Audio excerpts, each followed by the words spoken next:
চলে এসেছি আবার একটা গুরুত্বপূর্ণ ভিডিও নিয়ে। আমার আদরের বর্ধমান ইউনিভার্সিটির যেসব ছাত্রছাত্রীরা ফিজিক্যাল এডুকেশন বিষয়টা বেছে নিয়েছিলে, অর্থাৎ ডিএসসি হিসেবে, তোমরা জানো যে তোমাদের ওই 40 নম্বরের পরীক্ষা হয় এবং তোমাদের যে 2 মার্কসের আসে তার পরিমাণটা খুব কম থাকে।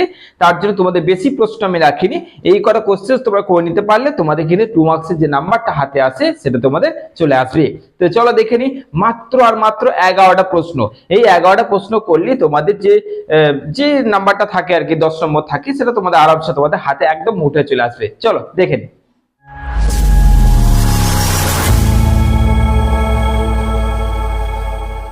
তো এসে গেছি আমার ফিজিক্যাল এডুকেশন এর স্নেহের আদরের ছাত্রছাত্রীদের নিয়ে।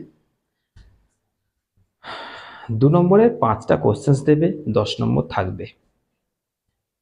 যে কটা কোশ্চেন দিয়েছি, অর্থাৎ 11টা কোশ্চেন দিয়েছি, এর মধ্যে তোমাদের কোশ্চেন্স কমপ্লিট হয়ে যাচ্ছে।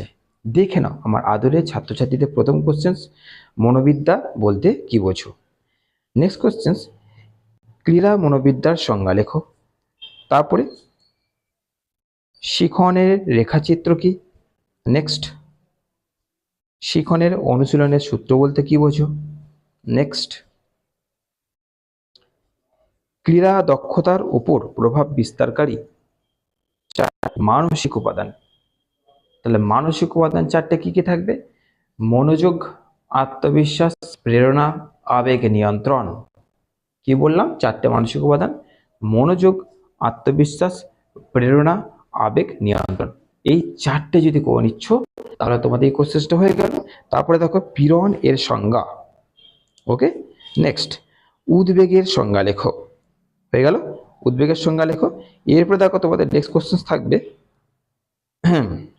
শিখন, শিখনের সংজ্ঞা লেখো। তারপরে প্রক্ষোভ কি।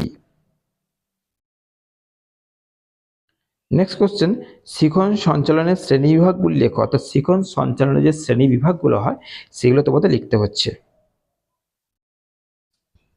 2 পাশে ভাগ করে দেওয়া আছে, ভালো করে দেখো। তারপরে ব্যক্তিত্ব বলতে কি বোঝো। ব্যাস, তো তোমাদের কোশ্চেন্স কমপ্লিট। অর্থাৎ এই কটা কোশ্চেন যদি তোমরা করে নিতে পারো আরামসে করা যায়। এই কটা কোশ্চেন্স করতে কতক্ষণ? এই কটা কোশ্চেন্স করে নাও, ফিজিক্যাল এডুকেশনের যে 2 নম্বরের চিন্তা ছিল পুরোপুরি তোমাদের সমাপ্ত করে দিলাম। চলো, ভালো থেকো, সুস্থ থেকো।